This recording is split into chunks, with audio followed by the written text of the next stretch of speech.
You don't know how amazing you are. You might not see it in the mirror, but ooh, it's never been clearer. Welcome to the Act Out Podcast. I'm your host, Adam Tomlin, and sitting to my left is the brains behind the Act Out Podcast. The brains and also like the beauty. Muscle and the going to the beauty too. I was getting there. The beauty. My wife, Kaylin Whitlock Lane Tomlin. I suppose we'll talk about a lot of things today. Maybe how we met and how all true great 21st century romance starts. Tinder. Probably talk about mother-in-laws. Who doesn't like talking about that? And a little bit about our journey from Atlanta to Norfolk, both literally and figuratively. So let's roll the tape to right now. Hey, Kaylin. Hey, how are you? Thank you so much for coming on. Thank you for having me. This is my first time here. This is exciting. What's it like being on this side of the camera? Lights are brighter. Lights are a lot brighter over here. No, I like it. It's interesting. I have enjoyed watching you from behind the camera, but I'm here today. So you've been behind the camera every single episode. What's been your thoughts of like how have you thought about the season so far? Well, for the first 3 episodes, I didn't know where the zoom button was on the camera and was really just like touch the button and hope it doesn't explode. I didn't know what I was doing either. It's okay. We've learned a lot as we've gone, but it's been, really the idea started in June and then we were kind of working behind the scenes and gathering and getting all the pieces in place. And we really started filming in August is kind of when it was fast. It was fast. We make moves fast. We do. It's actually pretty typical of us to make big decisions quickly, but that's fine. We'll get into that later. But we kind of, the idea came in June and then spent the summer working and figuring out what that would look like. And then middle of August, we flew to Atlanta and started our whirlwind kind of media blitz. And we were in Atlanta, Minneapolis, Atlanta, Louisville, Indiana. And then back to Norfolk. Oh, and then and then drove to Norfolk. Yeah. What was that like in 14 days? Was it 14 days? That was a whirlwind. It was a blur. So many airports, so many like missed calls with the lost bags. On LinkedIn, one of I think your job title is chaos wrangler. Mm-hmm. What does that mean? Well, and am I the chaos? Definitely part of it for sure. Well, so we are a traveling podcast, as we just talked about, went to all these different cities. So figuring out logistics of that. And we also have a toddler. We have a 2-year-old toddler that is with us traveling on all of these journeys. Luckily, he's occupied while we're actually working and having the conversations, but he is very much with us. And he is very opinionated and busy and just very much just like his mom. 2.5. Yes, he is 2.5 and living his best life. But so I don't know. There's a lot of really fun parts that I've enjoyed. I've enjoyed learning new skills. I've enjoyed watching you grow and have confidence and talk to different people. I've enjoyed hearing the different people's stories because all of our episodes have been so different and such different people. And they all have their own unique stories, but it's what I've seen. And as I'm behind the camera, what I normally see is that there's a moment when all of these people are talking about their passions, and whether it's the stock market or education or help serving people or 80s VHS deathmatch, it doesn't matter what it is. They're all passionate. There is just this light, this glow from every single guest talking about something that they love. And even, Johnny Danger, Mr. John Donegan, afterwards, he said, "Thanks for letting me gossip about education for an hour." That was a fun chat. That was a fun. They've all been very interesting and different, and I've learned a lot. And so maybe that's the hardest part, is realizing that I can't actually like laugh or cry or make the emotions as part of the conversation, that I'm kind of behind the scenes. But it's been. I was wondering why none of my jokes were landing. You actually found them funny? Yes. Oh, okay. Yes, I laugh, but it's no, it's been a wonderful experience. From August until now, until November. But it's also been fun to travel with you and travel with Camden and do this all together because it's cool. And I think it's a cool example for Camden too, to say life can look different. And he thinks life is so cool. He gets to be in hotels all the time. He gets to push the elevator button. It's really cool that you get to go downstairs and have waffles in the morning. Like you push the button, you're in your jammies, you go downstairs, you have waffles, and it's fantastic. He does have a pretty cool life. Yeah. So there's a lot of different elements of what I've enjoyed, but it's been meeting new people, working with great people. Like it's just been, I've enjoyed it. You and I have been together for almost 10 years, married 7. Mhm. My favorite introduction story. How did we meet? Swiped right on Tinder. Where all great romances begin. Yeah, absolutely. Ours did. What was your first impression of me? Well, very, very first impression, your first message, you were talking about marriage. Being a relationship together. Yeah. So that was like right off the bat, I was like, you know what? He's saying what he wants. He is not playing games and he's to the point. But I mean, we also had a good time like texting and I enjoyed our back and forth banter. Then when, there's been different phases. So yes, I'll go with banter and the fact that you mentioned our future together in the very first text message. Well, not the very first text message. Very first Tinder message. Yes. So, like, the very first impression, the very first time you're like, hey, there's a girl that I want to talk to. I'm going to talk about our future. Yeah. Bold move. It worked. Yeah. Honestly. Didn't even know it was a move at the time. I just, I saw the thing on your Tinder profile. I was like, oh, this is a good way of having an introduction. And I'm glad it panned out. What was it? What was the line on my Tinder profile? You almost ran over Jason Sudeikis. Yes. The national treasure, the Kansas City icon himself. The main event. No, that's me. Let's not overpraise the man. He's just in Kansas. That is true. I did almost run over Jason Sudeikis. And Jason, if you're listening, one day we'd love to have you on the podcast to talk about it. We would. We're grateful you're still here, and I would love to apologize to you in person. I don't think she meant it, though. I do. I don't think she meant it. But I'm in the text message, or in the Tinder message, Adam said, I'm glad you did not run over Jason Sudeikis. I like his movies, and I don't think we'd have a future together if we did. So, Jason, there would also be some like legal practicalities there. Like you would be in prison, and so we couldn't have did it. Like so, I was actually. I don't think so. Don't try to legal lawyer your way out of this one. I'll legal lawyer myself out of anything I want. Nope. But yes, Jason Sudeikis actually is a very important part of our relationship. And also Prince. Yeah. Oh, we're just gonna go right to that. Yeah. I was okay. gonna go to. I mean, it's the first date. It's not like I'm jumping over years. Yes. I'm okay. Yes. Did you want to get into the second day we messaged? What was that like? No, I was gonna tell the Jason Sudeikis story. No, I won't. Jason, we'll have you on the podcast one day, and we'll tell you about it. And I'll apologize for almost running you over. She won't mean it though. I will. But anyway, yes, our first date. Our first date was April 23rd, 2016, and it was a couple days after Prince had died. And so we had gone to P&P in the Georgian Terrace and then went and played pool at Midtown Tavern. And actually, there was people were doing karaoke, and there was super bad karaoke, and someone was doing Purple Rain, like pretty off key.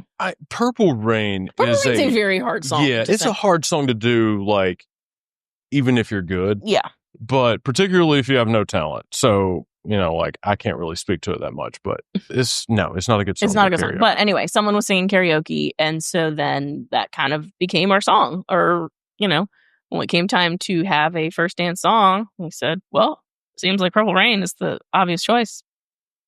So it was. So Purple Rain was our first dance song. What was your impression of me as we first kind of started dating? Had a lot of work to do, I'm assuming. Like, I always saw who you were beneath the surface. There was a lot of masking for sure, and a lot of like trying to be someone and posturing a little bit. Yeah, I'm sorry. I should backtrack. So whenever you and I first met, I was still in law school. I was finishing up my third semester. Finishing up my third year, second semester of my third year. So you were like about to be done. Yeah. So I was about to be done. And so I remember texting you in my wills, estates, and trust class. That will be foreshadowing. Like, I'm so thankful that I don't have to like pay attention to this stupid class right now, and I can talk to you. So yeah, I remember being in law school, and like at that point, I was so close to being an attorney. And so you saying that I was like masking, posturing, absolutely, like, because I had in my head what an attorney was supposed to be and look like, and so I was trying to do that like to the utmost. And I thought I was doing pretty well, but I guess you saw that I was masking. Yeah. Yeah, I've seen through you since the beginning. Oh. I see who you are. I see you beneath the surface. And who am I? I think you're gonna have to figure that one out for yourself. No, but I've always seen that you're a kind person. I've always seen that you are compassionate. I've always seen that you are caring, and that you think about other people, and that you factor them into your decisions. Yeah. You said all the sweet stuff. I was like, you could have said some of the like. I was very tightly wound whenever we first started. Well, actually, I would say for the first like 9/10 of our relationship, I was pretty tightly wound. My bad. Actually, in my defense, I had no idea. I was so like. You had a back surgery. You had a back fusion. Yeah, no, I did. I also like told you multiple times. I was like 35 going on 78. Mm-hmm. Yep. And you still put up with me. Yep. I did. I knew what I saw underneath the surface. I knew that there was a lot that you were figuring out, and that as you were coming into this new role, like law school is intense and grueling, and that's like a whole separate experience. But then being like, okay, I'm actually done with law school. I've already completed that, but now I'm on to my like next phase. I knew you were searching, and so I was happy to be part of the journey. Whenever I became an attorney, I thought that was like going to make me like feel complete. And so whenever I was sworn in, and I like woke up the next day and I felt like the absolute same as I did the day before, I was like, oh, well, that is very unfortunate. Like I thought that made me a fraud. And so it like made me feel like I had to perpetuate the, like the masking even more that apparently you saw right through. Yeah. I did. But then I guess the next thing that happened in our relationship is that, so we started dating in April of 2016, election day 2016. So November of 2016, my mom was diagnosed with pancreatic cancer. You had gone and met her, you'd flown to New Jersey literally the day after taking the bar. I think meeting your mom was harder than taking the bar. Probably. But you'd only really met her once. Yeah. But she and I were really close, so she and I talked all the time, and so, but she was diagnosed with pancreatic cancer, election day, 2016. So then, what I thought of you became different in that moment, because it was very much a taking care of me as I was taking care of my mom. Yeah, that's like kind of how I saw my my role at that point. Because so your mom, before election day, she had called you maybe a couple of days before. You and I were in the theater watching The Accountant. And whenever you got the call from your mom saying that like her stomach was hurting or something, that she was going to go to the hospital. And I remember like how concerned you were, and it seems like a switch kind of flipped whenever like she was diagnosed, and like you immediately went into to action mode. And I mean, I was like really impressed with like how I mean, you were strong, but in like a very like compassionate way. And to like see how you were able to like be with your mom and able to like, like give space to her. while she was being G. And you handled it with like a lot of grace. And I remember I'll just help her out. Like she's got it under control here. But yeah, you were always very impressive. Thank you. I think you were like your mom's, like you were her cheerleader, her organizer. You had to wear a lot of hats there. Do you think that like you did some of that to like maybe help distract from the diagnosis? I mean, yeah, I never actually looked up. I mean, it took a long time before I actually looked up pancreatic cancer, but she'd already had cancer. She'd had breast cancer in 2008. So it was not unfamiliar. It was very, okay, we're doing this again. And it felt right back where we were, right? Tests, doctors, oncologists, surgeries, like, yeah, it was a very familiar, repeated pattern for me. I only saw that kind of journey from, like beside you, but not fully immersed in it. But like, it's so exhausting to be a part of that. And I was living in Atlanta. Like, yeah. I was in Atlanta. She was in New Jersey. You were in Atlanta working full time On the advertising career that I had been dreaming of since 8th grade. And so it wasn't easy, but it did it. And I was back and forth between Atlanta and New Jersey as often as I could. Yeah. We were also really lucky. My mom had an extensive group of friends and family and people who would take care of her. So if I couldn't be there, there was someone that could be there. And people would come from all over across the country to take her to Johns Hopkins or her treatments and stay with her. So beyond grateful for all of those wonderful people. G's cancer was probably one of the biggest focal points up until after we got married, even that like being there for her kind of like was the most and was one of the most important things for us. Well, so she got diagnosed in 2016, and then was immediately having surgeries and treatments and chemo and all these different things and trials and stuff like that. And so we started dating in 2016. We got engaged exactly a year later, and then no, not exactly a year later, 364 days later. And then as we were looking at wedding dates, there's kind of we knew we wanted to get married at Ponce City Market. There's sort of 2 months you can get married outside in Atlanta. And so one is, in Ponce City Market, it's like an outdoor wedding venue on the roof of a building in Atlanta, but April and October. And so when we got engaged, I immediately looked and I said, oh, April 21st is a Saturday. We got engaged married on the 21st, or first date on the 23rd, engaged on the 22nd. So cute. Married on the 21st. And so we booked it. But then that time actually was the perfect time because it was like between her treatments and was perfectly placed. It's actually been told to me that I waited too long, or someone thought I waited too long, and that I was doing a bad job of planning because she wouldn't be there and sick.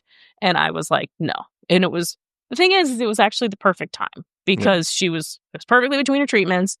She was able to be fully there, present. She had a great time. She gave a great speech. Yeah, she did. Held court. Like, she was dancing the cha-cha slide. Had a great time. I mean, truly, it was wonderful. And I think the timing of that is not an accident because it was exactly where it needed to be. Because pretty soon after that, she started a clinical trial. So that was April of 2018. And then she had a hernia surgery in November, Thanksgiving of that year. On our wedding day, she was like starting to hold her stomach. She was holding her stomach where she thought the hernia was. Yeah, or where the hernia was. Yeah, and so then she had hernia surgery Thanksgiving of 2018, and she never got better from then. And then we were there several times, and ultimately February of 2019 is when she passed. We got a call on Valentine's Day of 2019, and it was one of her friends that was like, something's not right. And just the sound in her voice, I think you knew that something serious was going on. Well, and I had already known. We'd already been there several times, and all of these various different friends. Every time someone would leave, they would all call me. Yeah. I knew that she had not really been she had stopped responding to me in the same way on the phone, and so it was something I already knew, but it was, vocal confirmation, and it was this friend being like, "You need to get here immediately," and we did, and so we drove through the night, and it's about 14 hours. And we didn't have Camden, we had Ellie, our dog, and so I think we thought we were going to be gone for a few days at best. I think we packed for literally a few days. Yeah. I mean, it was really whatever we could kind of throw in a suitcase. Drove through the night, and as part of all of this, we had been told by the nursing home where she was in for respite care, we needed to start considering palliative care. And I was like, great, let's do it. And so we actually had an appointment with palliative care at 9 a.m. that next morning. Mm-hmm. And as we were coming into New Jersey, I don't know, it was like 6:30 in the morning, we knew life was about to get really crazy. And we said, we need to eat. Yeah. And so we stopped at a Cracker Barrel and we ate breakfast. And that was Cracker Barrel in New Jersey. Cracker Barrel in New Jersey is actually like kind of unheard of. Yeah. But we did. We stopped at the Cracker Barrel, ate breakfast, and that was like probably the last real meal we had for weeks. Yeah. We got there February 15th, and we were in New Jersey all the way. Your mom passed on February 9th? February 21st. February 21st. Okay. Also at the time was that my grandpa, my mom was an only child, I'm an only child.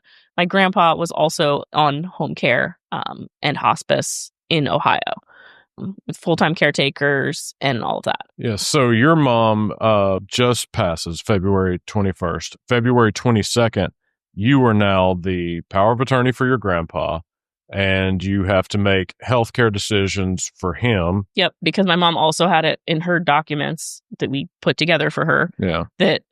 That was something that would transfer. That like power of attorney for my grandpa transferred to me immediately. And then I also became a landlord. Yes. Because my mom had a house in New Jersey. The house she had 3 tenants.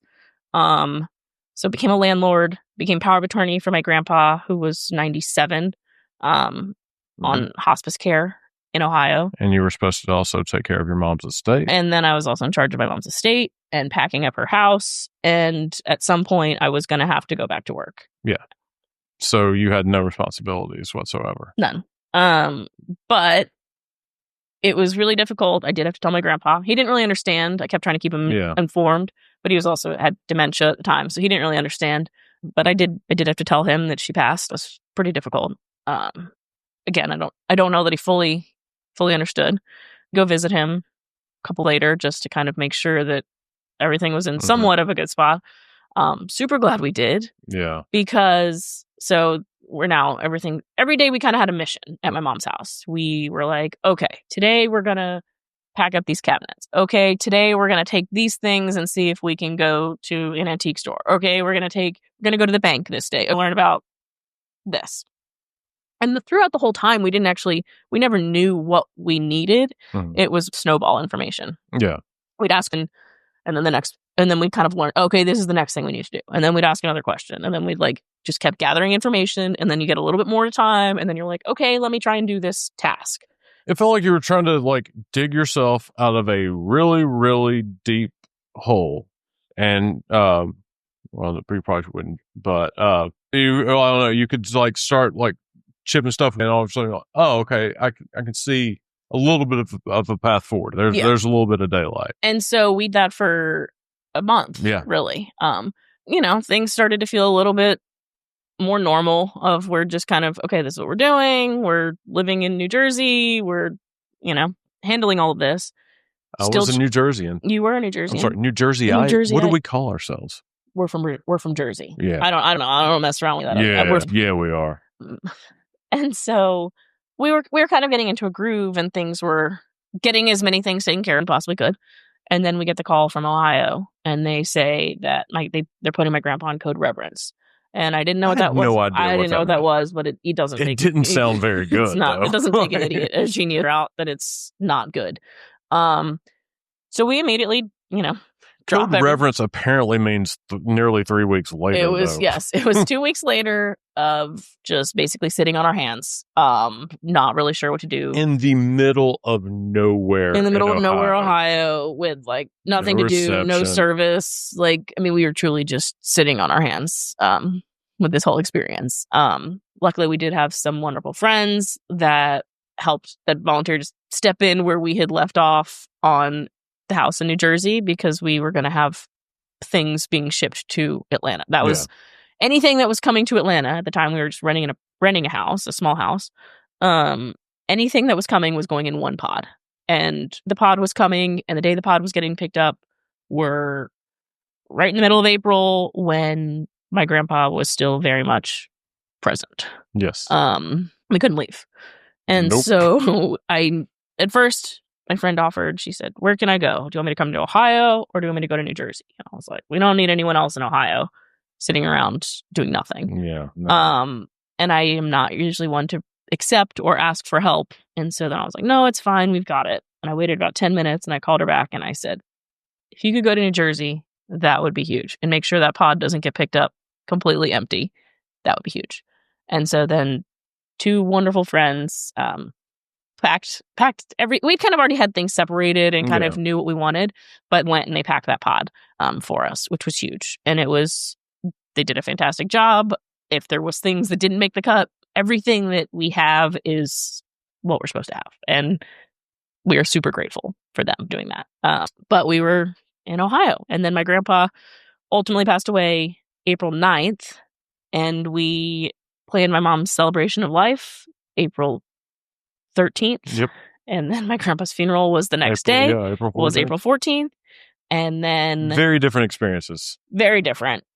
It's okay. They needed to be. My mom's was a celebration of life, and we had everyone wear red, tell stories, and it was Great. It was great. It was perfect for her. With my grandpa, it all kind of happened, and I am the one making all these decisions, and I was decisioned out at that point. We were so exhausted. That was 2 months of the most like intense, like emotional state that you could be in. And we saw, I mean, like your grandpa literally died in front of me. Like I watched him die. And made eye contact with him. Yeah, he was scared. And we were there for like really bad moments for her. And so I think that at that point, like we were at our wits' end. Oh yeah, for sure. And so it's time to start making the funeral for my grandpa, and I'm not a religious person. And so any of the songs, I didn't really care. I just said, I want Amazing Grace. Like, all I can manage to think about, Grace. And then we're in the mausoleum, and the funeral director is chain smoking at the back of the mausoleum during the service, when the pastor who's met my grandpa one time, wearing ill-fitting clothes in all capacity. And time out. We're going to have to jump back to these clothes. Okay. Man, but go ahead. Anyway, the funeral director's chain smoking in the back of the mausoleum. The weird pastor's giving a weird sermon at this funeral.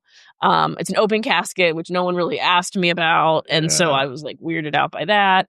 And then, so the funeral director, I'm like, great, we're going to have Amazing Grace any minute now. Let's just have Amazing Grace.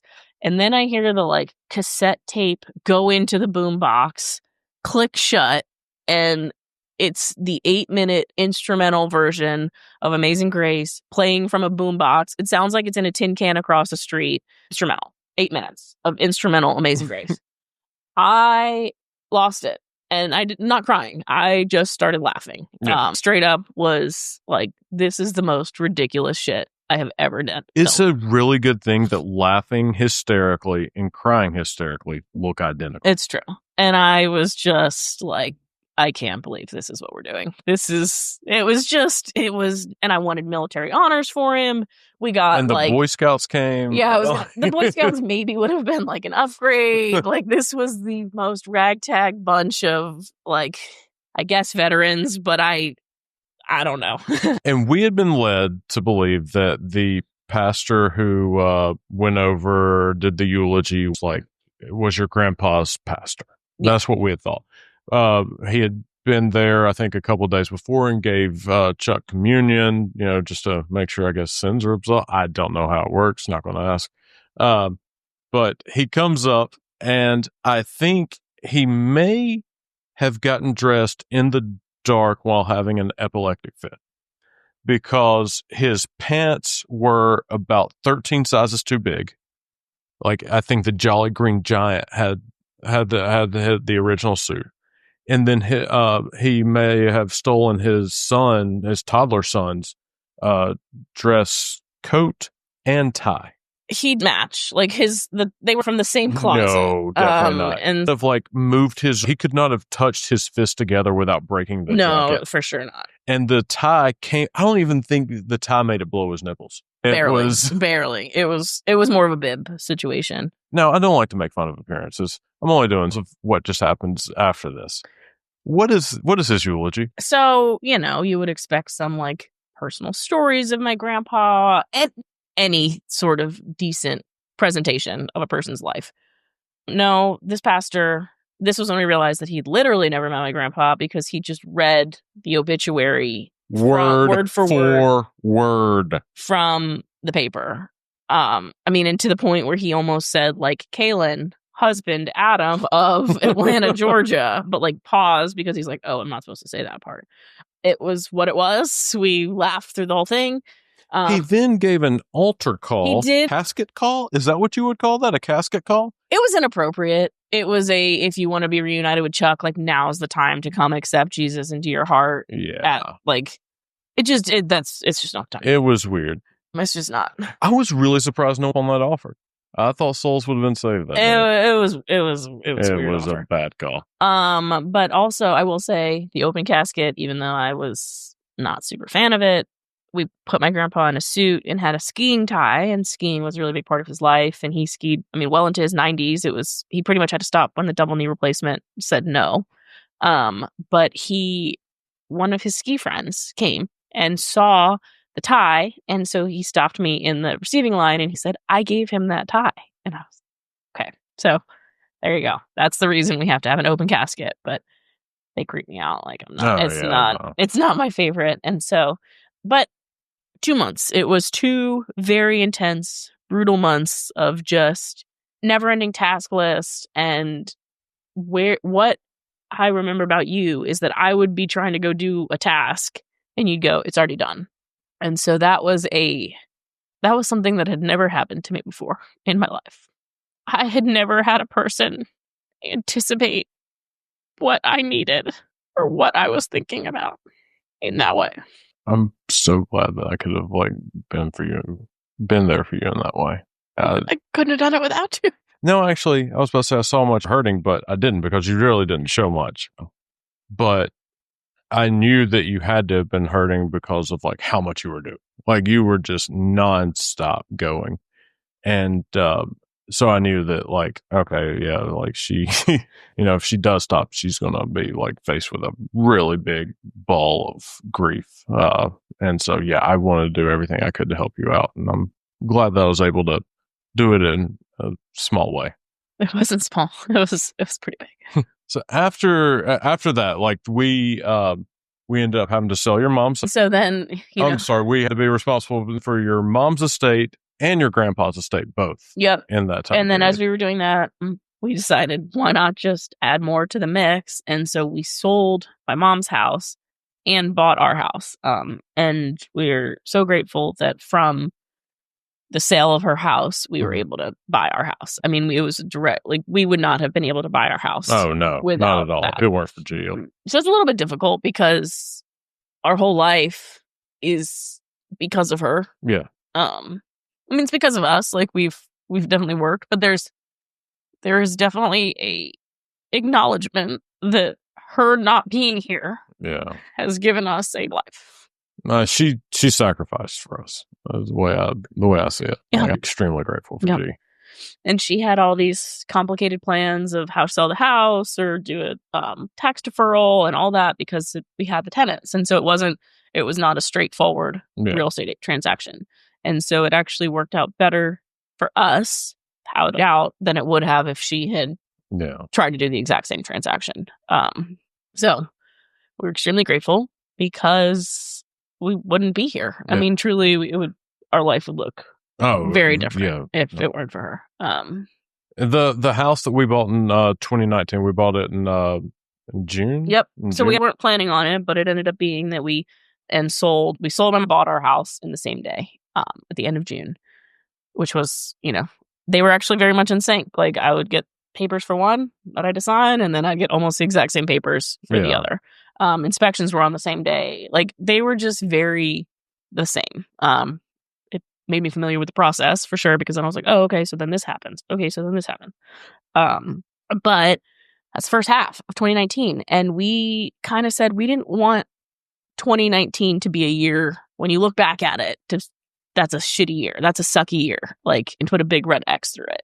And so we wanted to even it out. And so we traveled as much as we possibly could. And that's when we started doing the pack up and goes, the surprise trips through the travel agency. We went to, not through the travel agency, but we went to Vancouver. We went to San Francisco. That was pack up and go. In San Francisco, we went to New Orleans. We went to Vienna and Budapest for Christmas. And our goal was to make it the year okay. Yeah. And I think we did a good job. I think it was a concerted effort to make sure that when we looked back at 2019, that we didn't year sucked. Yeah. No, the first half of that. The first half was very intense difficult. for sure. But we wanted to make sure that we were not writing off the entire year, because I also just don't really agree with that of like, oh, this was a really bad week or month or day or anything, because I feel like there are every moment of, say, a day, if you say this was a really bad day, I feel like every moment of every day is not bad. And when you start to look for the good moments, you realize that there's actually more good moments than bad. Even if it's a hard day or there's been hard things that happen, percentage wise, it usually is neutral or positive. There are more neutral or positive things that happen than negative. But if your brain is focusing on the negative, that's what you only pay attention to. Yeah. And so I think that for any time period, whether it's a day, a week, a month, whatever. And so if it's a year, there's a lot of things that happen in a year to be able to say that whole year sucked. Yeah. Kind of like negates really positive things that happen. Because we did have positive things. I mean, even during that time, we had positive things that happened. We had people that showed unbelievable support for us. And we felt our community so strongly then.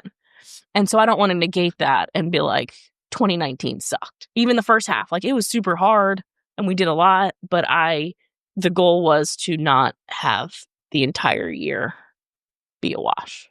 So we traveled. We tried to even it out. Then it was so fun. It was wonderful to be able to spend time together. I mean, especially after all the cancer and all of that. And then it was COVID. And I hate to say, because of where we were in our life, like we didn't have Camden, we just got to kind of hang out at home and work on house projects. I'm so glad we did not have Camden, because I think we would have lost our minds. Oh, yeah. No way.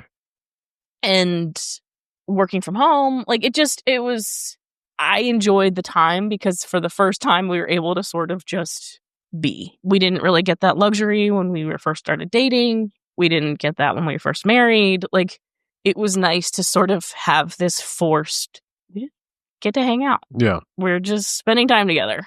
And so, I don't know. I survived COVID 2020, but I enjoyed it. I don't want to say I thrived in COVID, but I really enjoyed it, because we got to just hang out, spend time together, and like I said, do house projects, dig up a tree.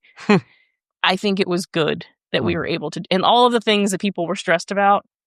And I'm not trying to downplay COVID at all, because it was absolutely massive. I just know that how we were personally, it was not as much as other people. And because of all the world felt chaotic and no one knew what was going on and all those things, but just left that. I had just been in that phase for an entire year on a much more personal level. Yeah. That it didn't, I was like, well, figure it out. Someone will figure it out.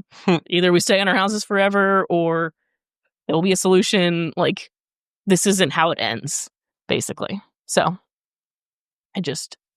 I enjoyed COVID times because I got to hang out with you. Didn't kind of have to feel some of those other pressures. Thank you. What did you think of me, like, during that time, mental health wise? Like, what did you think was going on? Because I really wouldn't tell you a lot, like, whenever you would ask how I was. So. I knew it was a sensitive subject, so I didn't really ask because I could tell that you were struggling and that you were hurting. You shut me out time I tried to ask about it. So it just kind of became something that I didn't ask about. I didn't know how to, like, say even what was going on. I mean, it was hard because I would be asking you questions and I would say what was like very obviously in front of me, and you would just be like, no, and kind of gaslight me. And so it was difficult for sure, but I was like, when he's ready, he'll be ready. When I gotta get face, I gotta let him process this. Trying to let you through that and try to give you the space to work through a lot of different aspects. That would have to be very frustrating, would it not? It was hard. It was, but it was, I loved you. I love you. And I believe in you. And so I believed and believe in you. And so I knew that you would figure it out when you were ready. And that it was not anyone else's choice other than yours. And that there was no other voice other than your own that you would listen to. So I'll look back on that time. And I was ashamed of myself, like, then. And so like, I couldn't have told you, feel like ashamed of myself or something. And so for me, I think what it was like essentially just trying to like be able to hide as much as because like I didn't even understand what was going on like inside of me in the first place. I just thought that I was like fundamentally messed up. And I didn't think there was really any like coming back from that. And so I was just trying to like make it up and like maybe I could like be a like personal assistant to you or something, be able to help you out along the way. But like I thought that I was too messed up to be able to, like really do anything.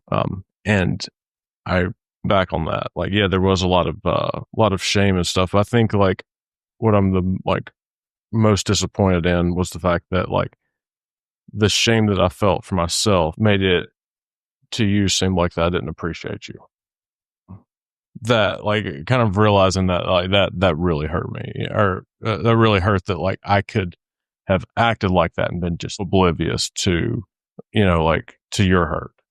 That's I would say that's probably the biggest regret during the time. Well, you held it in, but you ended up needing back surgery in 2021. And so that was another interesting time because you were basically incapacitated. Oh, yeah. You lived in the tower, like we called it LRN. Living room was the like sitting room off of our bedroom that was only in the bedroom, and you couldn't move. Yeah. I mean, you were on a walker. At 35 years old, you were on a walker. You could come downstairs maybe one time a day. I mean, we had a 3,000 square foot house and we were living in maybe 600 square feet. Yeah. Because I moved my desk upstairs. I moved my computer. We had the freezer upstairs. Ellie was up there. Like, other than very basic things like having to take Ellie out of the front door, we go to the bathroom.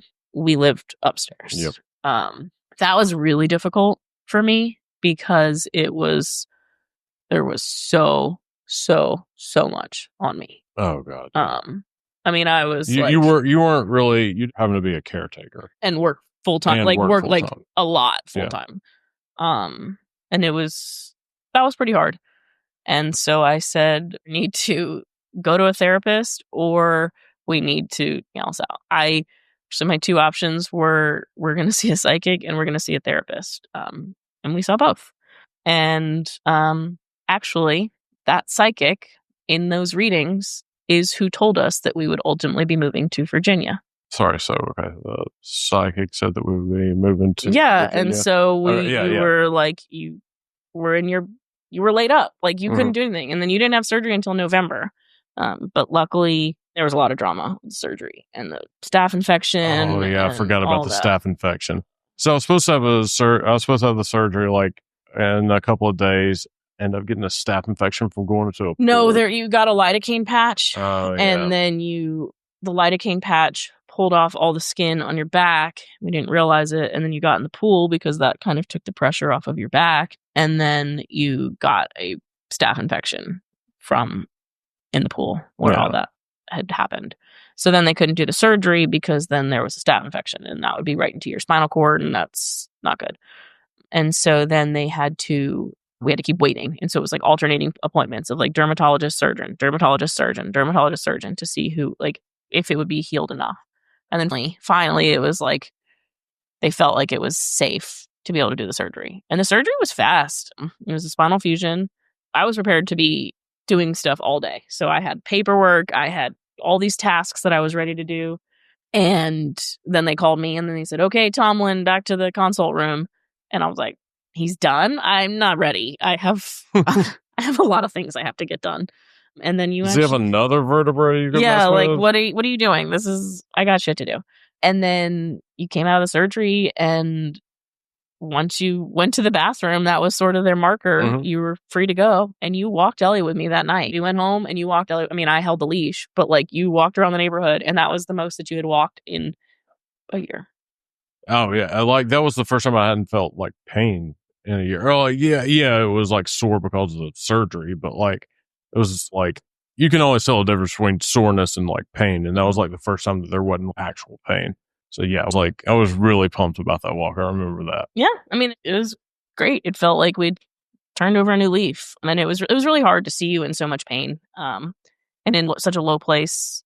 You didn't want to see anybody, so like we weren't really going anywhere. I wasn't really seeing anyone. It was pretty isolating for sure. A lot of pressure, but I wanted you to get better. I wanted to do whatever we needed to do to get you fixed and get your back. You're 35 years old. You were no. It was not okay. But luckily the surgery went really well. Here you are.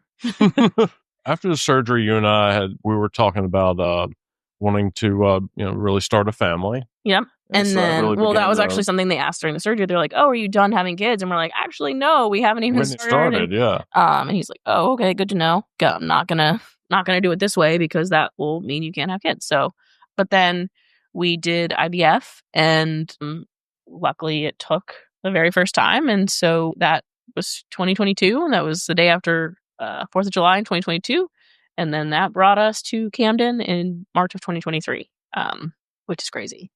Yeah, like that seems like 10 lifetimes ago. It really does. All of these things that I've said have felt like 10 lifetimes ago. But, and then we had Camden, and we're thrust into newborn sleeplessness and all of that, and all of those fun new parent things that everyone gets to experience when they become a new parent. And what was your, the first time you got to hold him? Well, he came out with fanfare because I ended up having to have a C-section after being in labor for, I don't know, 30 something. Can't even remember. 30 something years. Yeah. And so then it was non-emergency C-section. I'm on the table. Once it finally became clear that this was not going to happen, they were like, "So C-section?" I was like, "Yes, do whatever you need to do." They're like, the operating room's open at 6. Are you busy? And I'm like, "No, I have a hair appointment." "Yes, of course. Of course I can I can do that." Yeah. And then they were very sweet, and they said, "I know this wasn't the original plan, but it is what it is." And we're going to have a by birthday that party. point, I think we were both so exhausted. But so then they do the surgery. It's been a hard day Everything's really happy. They kept the environment really positive. Yeah. And then they kind of handed him to me, and it was just very I was tired. I just looked at him and I was like, "Oh my God, this is here he is." Yeah. So it was, but tired. I mean, and we have the picture. Yeah, I was going to say we have. They took a nurse was very sweet. One of the nurses was very sweet and took all these pictures. So we have many different angles, but the one that I've chosen to hang up and the one that I actually send to people and stuff like that is the one where I just look so tired. And one of my friends saw it and was like, nobody wants to see you, right? Like, they want to see the baby. You don't have to show this picture. But to me, it represented everything. And so to me, I was like, no, that's the C-section picture of like me just like, I can't believe it. So, well, you had also just had your insides moved about so that another human being that had been leeching off of you for the past 9 months could, be exercised from your body so that he could then continue to leech off of you for the next 18 years. Yeah, exactly. That's Parenthood for you. Yeah. And so then I actually didn't like having to sit still. So that was the hardest thing for me. And once I felt okay, I was moving around that hospital room as much as I possibly could. You got out a day early. I did. Well, no, Camden kept us there the whole time. I could have forgot about that. Man, I was so disappointed. Like, because you think you stopped taking pain medicine like the next day or maybe even like a few hours afterwards. And so you would take Tylenol and you would be up. Like, you helped me find an AirPod that I was like devastated that I lost for some reason. Yeah, you couldn't find your AirPod. And the room was just really disorganized and it was driving me crazy. And so I had my pole because I was still attached to the pole. And I started like marching around the room and like picking things up and like changing the bed sheets and doing all this stuff. And the midwife comes in and she's like, so I was going to ask you how you are, but you seem good. I was like, oh yeah, I feel great. So I was very happy to be done with the process. Actually, the very first thing I ate was Jason's Deli sandwich because I couldn't have lunch meat. And, had a C-section. So then they told me that they'd use staples to close up the incision. Jason's Deli also uses staples to staple their receipts to the bag. Yes, they do. Funny you mentioned that because so then as I'm like organizing the room and all of that, I go to flip up the bed or like make the bed and I see a staple in the bed and I freak out. And I was like, oh God, it's this for me. That's supposed to be here and not there.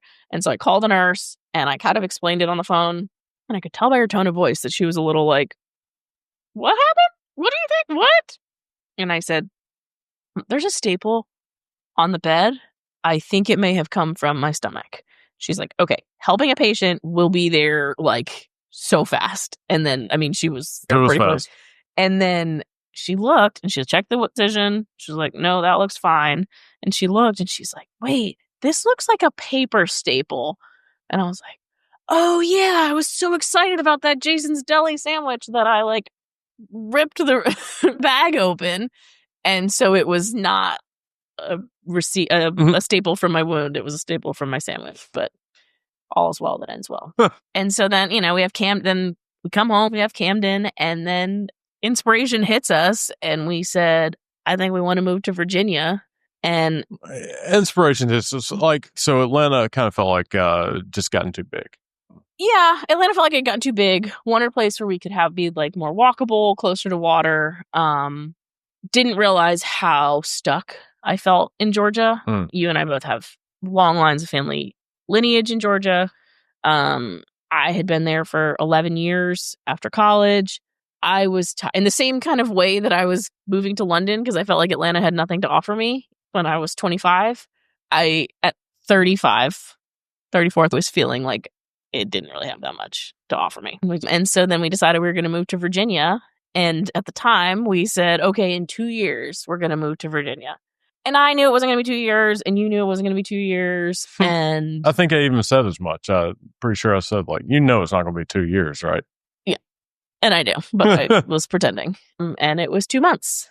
And then we packed up our house, rented it out to tenants, and then we moved to Virginia, to Norfolk, Virginia. But actually, when we decided to move here, neither of us had ever been, didn't know anybody here, didn't know anything about it. So we kind of decided we were going to move to Virginia. You go off and do your research. I go off and do mine. We come back together and we're like, I think Norfolk is actually where we want to be. Yeah. And then we're like, yeah. And then you went off and did your research. I went off and did mine. I was like, I actually think they get this neighborhood. I think that's where we want to be. Mm-hmm. And you were like, yes, actually, it's close to shops. It's close to restaurants. It's close to all these things. Old neighborhood. And so we were like, yes. And so we lived the Airbnb life for a while. We were in an apartment for a while. It's very humbling, but also a little bit refreshing to go from having a big house that you're in charge of to a Airbnb or a apartment where you can call maintenance and you're like, hey, something's broken, come fix this. But it's definitely reversal for sure, because you don't typically go back to an apartment until you're much older. And so it was nice. We kind of kept it simple, and in what we packed, we only brought the utmost necessities because we rented the house out furnished. Had a very organized, detailed method of what was needed and so shocking. That's so unlike you. Short term, long term, all of that. And it was really, really nice to just come and kind of start over in a brand new city. It was hard, but it was nice to start over. One of the things that made it easy was that it felt like it was kind of made for us, and it felt familiar from all these other places that we've all like, oh, we like the buildings in Asheville. Oh, there's buildings here that were definitely built the same time period as Asheville. Oh, we like this part of this city. Well, this feels like that city. And so it just felt, even though it was a place that we hadn't been before, it felt like home. It felt right. It felt, this is where we were supposed to be. And it felt without a doubt that my mom had a very large hand in it. And it felt that there was like, she was making sure that we were getting welcomed to Norfolk. For example, even as we knew that we wanted to live in this one particular apartment, and as we were, going through the application process, we were going to be on the first floor. And I said, are you sure you don't have one more 2-bedroom available? And they said, actually, yes, the top floor corner unit just became available. And it's the same number as my mom's birthday. So it just, right. And then we had a beautiful apartment with gorgeous views around the city. That was perfect for us until we moved into our house. And so our house, like, as growing up as a kid, like the best houses in Cartersville were on Main Street, and they were all like older houses, like built in the like early 1900s and stuff. So I'd always been like drawn to like old houses, and really loved it. So us finding the house that we're in now, which was built in 1910. I love this house. Like it's cool to be able to be here. And like every time I like go up and down the stairs, like 5-year-old Adam is like so happy. It's a cool house. It was about when we weren't necessarily looking to buy a house. We thought we were going to be in the apartment for at least another 6 or 7 months, and then life works out, and we moved in April of 2024. And so that's, I don't know, it's crazy.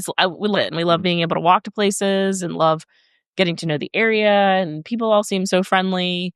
I kind of look around all the time and I'm like, wow, we really did that. We really did a multi-state move with a infant and then toddler, because he was 6 months old when we were packing up, and then he was 13, 14 months when we were unpacking.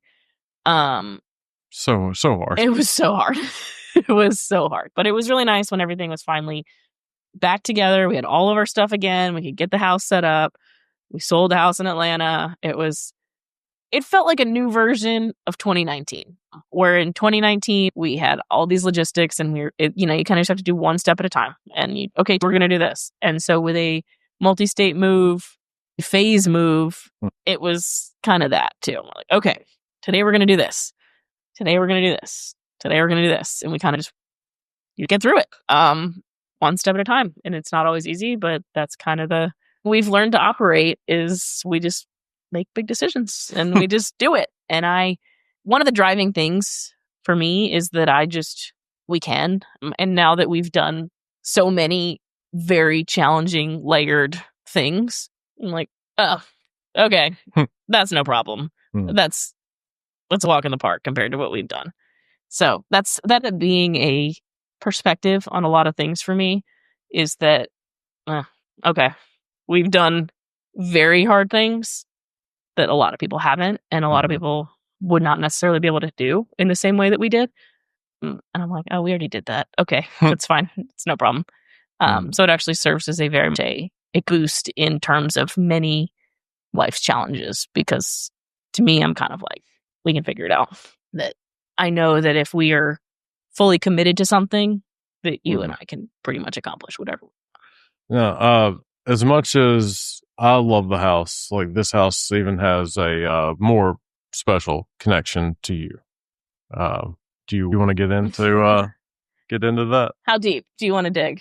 It's funny that you say dig. I don't even really know how to start. So, I guess your mom had a hairdresser. Well, so whenever she was still. My mom was very much into psychics and palm readers and energy and tarot, astrology, numerology, you name it. It was part of her catalog.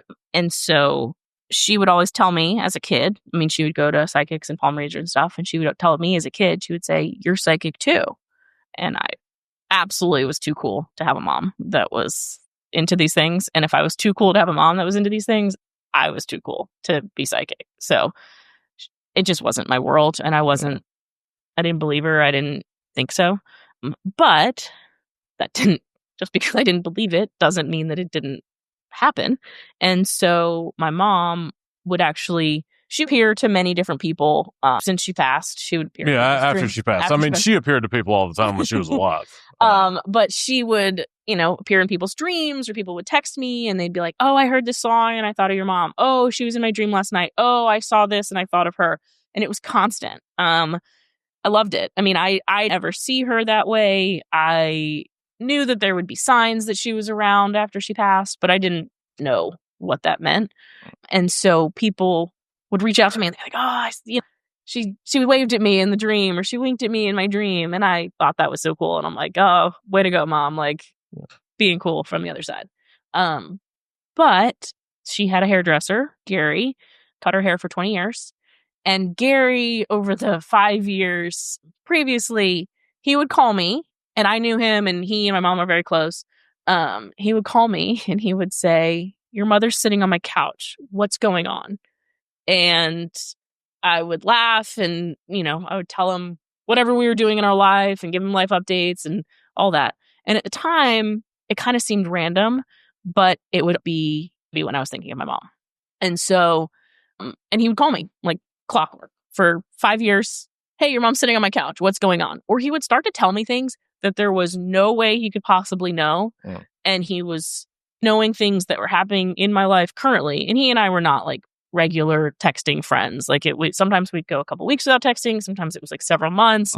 And he would just like make a reference to something that had happened in that 6 months that I hadn't talked to him, that there was no way for him to know.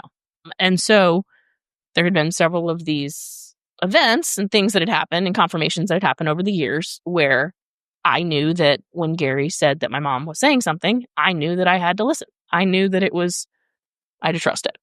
And so, as wild as it sounds, right after we moved in, I was walking around the house taking pictures for insurance, and Gary calls me and he says, "Per your mother, there is a fully intact dinosaur underneath the house. Dinosaur fossil underneath the house." And I said, "Okay." And I started walking around the house. He said, "Actually, there's something of value. There's something of value in the walls in the southwest corner of your house, southwest. And I started walking around, and we had just gotten the ship compass. And so the ship compass was in this built-in right where I was standing. And I opened it up, and he kept saying southwest. I open up the ship compass, and it says it's pointing at southwest right there. So, it's kind of going on this treasure hunt. And he said, "No, there's a fully intact dinosaur underneath the house." And I didn't know what this project would look like, but that was last April in 2024.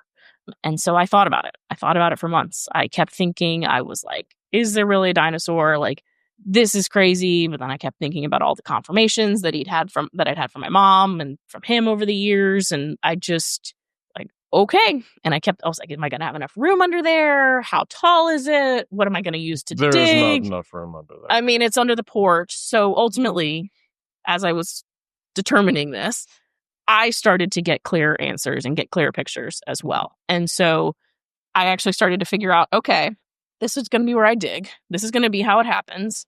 But it was all in my head. I had answered every question in my head, but I had never actually physically dug. And I would like look under the house and I'd, try to explore. Occasionally Gary would pop in with some random text. But ultimately, I was like, I think I got to dig for this. And so I did. And so I pulled back the lattice, I went under the house, and kind of just I'd sit there, and there was not enough room for me to sit straight up and down unless my head Hence why I was saying there isn't enough There's room. not Oh enough my room. gosh, that's there. I could sit straight up as long as my head was between the floorboards. And I kind of would just sit and kind of just watch and try to get still. And ultimately, I started digging, and I was able to come up with where I needed to dig. I was able to get the answers to my questions. I started digging, and I actually ended up digging. First, I started with a small shovel, like a kid shovel. And then, because there wasn't enough room for shovel. no. And then, no. Even further, I started with a hand shovel. I started with a trowel. And so I was just under the house digging like this. And Gary, as he would randomly pop in, he would give me a random black and white movie from the 30s. He'd be like, you need to watch this movie. It explains everything. And then would hang up. And I'd be like, The way Gary talks, I'm sorry, I don't mean to cut you off. He reminds me of like that, like, I used to think that it was just a like classic writing trope in a movie where you have a character who explains something in the most like roundabout, like inobvious way possible. And then like at the end of the movie, you're like, if that guy could have been just like a teensy bit more clear, we would have saved like an hour and a half. This thing would have been over in 5 minutes. There's no way that kind of person exists. And then I met Gary, and I was like, you know what? Never mind. Maybe there's something to this trope. And I kind of just knew that I had to trust myself, that's something that I was getting really clear. That yes, I was hearing what Gary was saying, but I knew that I had to trust that I'd trust myself. Yeah. I mean, I was physically digging under the house, and I would find, I had some friends and family that I would tell about it, and I would say, I needed some sort of small shovel. My aunt was like, you need a military shovel. And it was a folding shovel, and it was here the next day. And that was a super big upgrade from the hand trowel. And then I got the military shovel. And then as I kept digging, then I got a bigger shovel, and I could actually like dig for real instead of kind of like crouched like this. As I dug, I found so many cool things. I found so many rusty nails and glass shards. I found different types of rocks and artifacts that from different time periods. I found an old fence post. I would find things, and I would text my advisory committee, and things that I would try to reverse image search it or things like that, but I wasn't always successful. And then people would look, and a fence post, and my friend looked at it, and he was like, that's a fence post. I mean, this one was very old and rusted and like very disintegrating. But he looked at it and he said, the shape is a fence post. And then you look up like a current fence post, and you can see the exact same shape. I found Victorian gutter hangers, and that one was kind of fun. And I'd find like glass shards or pottery shards. I'd find things. I would reverse image search them and then try to find like the real physical object. So one of the things I found was a glass shard of some sort of pottery, and it had sort of green drapey pattern on it. And I had enough of the pattern, and I reverse image searched it, and I found a bowl. I found a pretty big, looks like a bowl that someone would make biscuits in or something like that. And it is very, very extent. It was made in the 1920s. I found a shovel. Actually, like as I was digging, my hand trowel had gotten buried. And so I was bummed because then it actually ended up becoming a useful tool because it was small and I could like maneuver. I lost the hand trowel, and then all of a sudden I was trying to dig and like poke around in the dirt, and I hear a clank, and I find another shovel, a like red vintage shovel. It's like sticking out of the ground just a little bit, and it was basically a like, hey, here's your shovel. So I immediately started using it, and I was like, oh great, a shovel. But I broke it in half because it rusted. Yeah, it's so rusted. But reverse image searched it, found one on Etsy. Now we have. But you don't use it. I don't use it. It's on the shelf. I found a little wheelbarrow. The thing is the thing I found ended up finding some sort of personal meaning back to me. If I was digging for an hour under the house, I was digging for 4 hours in the digital world. I was researching. I was looking up, dinosaurs in the area. I was looking up about the Underground Railroad. I was looking up about gastroliths, which are stones the dinosaurs would digest in order to be able to chew their food. I learned about Native American underground settlements. Native American underground settlements. As I found more things, it kind of inspired me to keep going. But it was really a lesson about finding myself. And so it was like when Camden would go down for naps or after he was asleep or anything like that, I would for like an hour at a time. And some days like I really dug, and some days I kind of just sat there and would just sort of reflect. That's where we are right now. Well, where we are, you stopped under the porch, and now there's. Oh, okay. Well, so I wasn't sure if you wanted to ask more questions or if you. Well, yeah, no. I just if you want to, you can. Okay, so this went on for several months. I actually then took a break in the winter over Christmas, repaved our back patio, pulled up all the bricks back there, and put them down in a cool pattern. Really cool pattern. In a circular pattern. But I've actually done some past life regression therapy. And I think that I actually have lived on this land before and actually have been attempting to do this multiple times. And what this other healer has told me is that it's not just a single dinosaur. It actually probably is a pretty large population of dinosaurs. And that one of the other pieces that I was digging for was an underground shelter. So the more we kind of, as Gary and I talked about it, and I've talked about it with different other psychics, it seems that there is an underground shelter and that there is somehow a dinosaur connected to that underground shelter. We don't have blueprints. We've never seen it, but that's just the message that everyone is getting. And so based on that, we are about to start redigging, reopening the ground and figuring out what's actually going on. I think the first thing we're going to find is the shelter. I think we're going to I think there's an underground shelter that that believe is in the center of our yard. We're going to open that up, hopefully go inside. And then if what we've been seeing is correct, dinosaurs will be there. And then that will likely lead to a much bigger discovery. So we'll see. I know it's a little bit weird and a little bit unconventional to say this. And you said this kind of helped you find yourself. Like, what did you mean by that? So I think all along when my mom would say I was psychic, everyone is actually psychic. Everyone is actually has the potential to use their senses to be able to understand what's going on around them. There's a lot of different precognitions, I guess, about what being psychic means. Mm-hmm. But what it means is listening to your own intuition and listening to your surroundings and being able to get messages in any capacity around you. That's probably not the best definition, but everyone has the capability. Everyone is born with these capabilities.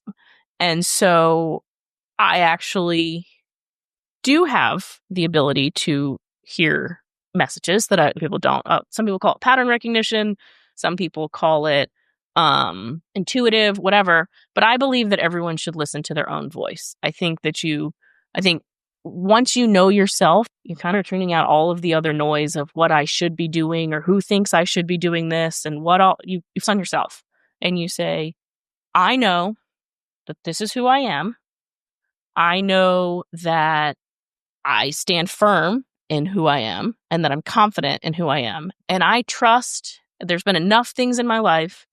I know that I am going to figure out the solution to a problem. And if I don't know the answer, I'm going to ask someone. I will always find the next resource to be able to find that problem.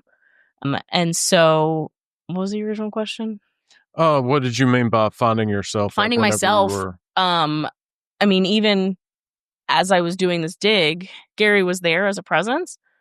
But a friend even asked me, she said, are you listening to Gary or are you listening to yourself? Right. And I ultimately knew that I was listening to myself. And what Gary was telling me or what I was hearing or in different capacities was confirming what I already know. And it would be like, it's not confirmation bias because I wasn't looking for the confirmation. It would be him saying something that already aligned with what I had in my head, not like me searching for it, if that makes sense. It was definitely a journey in self-discovery. It was pretty isolating too because, I was under the house, but I was worried. Everyone was worried, and I was worried. I didn't want to be buried alive.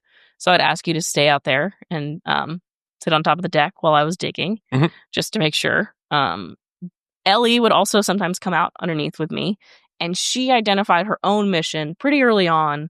And I was digging over here, and that was kind of my main dig area.